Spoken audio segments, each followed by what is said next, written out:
Welcome to Awesome Autistic. I'm Lee, I'm autistic and I also have ADHD. And this is the second of my bonus videos all about love on the spectrum. Second video means we're talking about episode 2. Now, I laid out in the first episode a little bit about the sort of format of the programme, so I'm not going to talk about any about that in this video, but a lot seemed to happen in this episode, so I'm going to get through as much as I possibly can without it being a super long video. I'm going to try and talk about the more important points and the more important things that happened during the episode. So let's just jump straight back into it. And this episode starts off where episode 1 finished, which was Michael waiting for his date to arrive on his first date. And his date is called Amanda, who we met through speed dating. We saw that in episode 1. The editing of the show makes the date seem super awkward. You have to bear in mind that editing can show things any way that the producers want you to see. So they want you to see the awkwardness of this date. They could have easily edited all the moments of silence out to show it being a successful date, but that wouldn't have been showing it truthfully. So they're showing it as it happened. And it's super awkward, and Michael is trying his best and he is asking questions to Amanda, but the questions aren't turning into any kind of natural flow of conversation. It's just question and answer, and fairly noticeable early on that this is becoming a little bit too much for Amanda, and somebody off camera actually asked her if she wants to go for a break. And this is great because it's showing us that actually there are people there behind the scenes who we can't see that are there solely for the well-being of the people who we are being shown. They're being looked after. This is brilliant because maybe a decade ago, something like that, disabled people on TV wouldn't have had that level of care, and they just would have been exploited, pushed to the limits and just told to carry on. Somebody could see Amanda started to feel agitated and asked her if she wanted a break. When you're autistic and you feel overwhelmed, it's very hard to communicate that you are feeling overwhelmed and to ask for a break. The fact that there was somebody there to advocate on her behalf, fantastic. Good work done by the actual series. And Michael is obviously upset by this because he feels like he's the one that's done something wrong by bombarding her with questions that he's made her feel this way, and he hasn't. Shown that actually this whole setting of being in a quite a nice looking restaurant, Michael is all done up in full suit, tie, it's very formal, and it's obviously something that Amanda isn't used to. And when you're autistic and you're put in a setting that you're not used to, it's not comfortable and you're on edge from the start. So then the smallest things become way too much to deal with. And Amanda did the right thing from her point of view. It was too much for her. She ends up ending the date. And this is the right thing to do. If Amanda had tried to push herself and continue with the date, she just would have felt worse and worse and worse. And this goes into a level of compromising your own mental health and potentially causing a huge meltdown, and it's putting you in a situation where it's going to take a long time to recover. It's much easier to say, this is too much, I'm not coping with this very well, so I'm going to leave the situation, recover and come back to it, which is exactly what happened. And it's that kind of knock-on effect that a lot of non-autistic people don't really realise. When non-autistic people typically see autistic people, they see us out in the public functioning and things like that. What you don't see is the after effect, is how it actually affects us. They don't see the 3 days in bed that it takes to recover because you've gone to a social event. So it's good that we're seeing some of that in this show. Now, Michael doesn't give up and think, right, that date was disastrous, so that was the end of it. They actually plan to meet up at the Comic Con that's in Australia, because they're both planning on going there, so they're going to meet up and spend a bit of time together. And Michael is his usual kind and caring self, making sure that Amanda is okay, and you can see the difference in Amanda's body language and the way she is reacting to Michael laughing at his jokes and things like that. So she's obviously in a more relaxed, comfortable setting for her. As much as they seem to be getting on well, Michael comes to the conclusion at the end of it that they're obviously friends, but it's probably not going to be a romantic interest.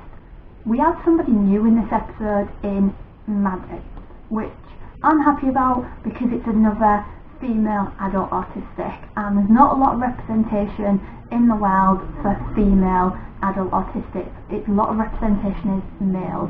So I'm glad that this show is having a balance of male and female main characters as well as kind of secondary characters, so to speak. I like Maddie straight away. She is my kind of woman. Maddie wants somebody tall, muscular and rich. Yes, Maddie knows what she wants and she is not going to compromise. She states to her family that when it comes to love, you should not be picky. This is what I want, this is what I'm going to have. And that's exactly how it should be. I am with you, Maddie, on this. Do not compromise the things you want in a man. She makes me feel positive. I instantly like her. She's fun. When we see her with her family, there's a lot of banter.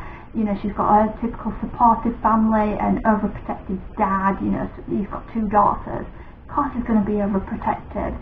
And we see Maddie's family taking it to a superhero themed dance event, which is for disabled people, not in terms of to meet for a romantic connection, just as a kind of socialising thing. It's a night out, they're encouraged to dance and socialise, and it would be great to see more of these types of events around the world. And Maddie's a little bit shy at first, but with the encouragement of her family, she does end up dancing with some people and she catches the attention of Sean. But when they go outside to talk, the conversation is extremely awkward. It's obviously there's no spark, they've got not much in common, and it's Maddie's trying to initiate conversation but Sean's not reacting well to it, and it just shows how different autistic people react to conversation and how they are able to actually communicate with other people. The thing about this is that we're 2 episodes in and we are constantly seeing awkward conversation, awkward conversation, awkward conversation. We get it. As autistic people watching the show, we know conversations are awkward because we feel that awkwardness when having the conversations. Now, I'm not saying that's right for all autistic people, because some autistic people are great at holding a conversation. Some autistic people don't feel the awkwardness of a conversation, but it is a very, very common thing for autistic people to be awkward in conversations. We've seen it, we know about it, even for non-autistics watching it, I think we get the point. Autistic people are awkward at conversations, move on, show us something else please. So Maddie heads back inside and she starts a conga line. So going from getting to the event and being shy, not wanting to talk to anybody and not wanting to dance, she is the leader of a conga line. I love her, she is brilliant, and some of us, we do have this confidence. I am also like this. I can come across shy with new people, but the people that know me would describe me as outgoing and confident and things like that. She's a little bit shy at first, but with a little bit of encouragement, she is there and she is the life and soul of the party. And I love that. I love the show showing that positive side of, you know, how our personalities are so complex, just like any other person out there. And Maddie is finally going to be going on her first ever date with Mark. She's obviously being set up with Mark by the show, and she's nervous, but that's natural, and she picks out an outfit that makes her feel comfortable, makes her feel confident about herself. In this episode, Mark seems like a great guy. They have a Valentine's Day date and he turns up with chocolates and flowers, and he's very complimentary of Maddie. You know, he says that she's attractive and he points out her necklace and how he likes it. For a lot of people, this would just seem that like Mark is a very observant guy and that he's flirty and stuff like that. But I've seen documentaries, I know people who are like this, who actually have maybe taken a lesson or spoken to somebody who has given them pointers on what to do in a date. And those pointers include things like pick one thing about that person, focus on it and compliment them about it. I've seen it before. So I don't think this maybe is as natural for Mark as it's coming across on screen. I think that maybe somebody, a friend, sibling, dad, whoever, or maybe he's had some kind of coach, he's watched stuff online, it comes across as he's taken pointers from somewhere. Because at the end of the day, Mark doesn't offer to pay.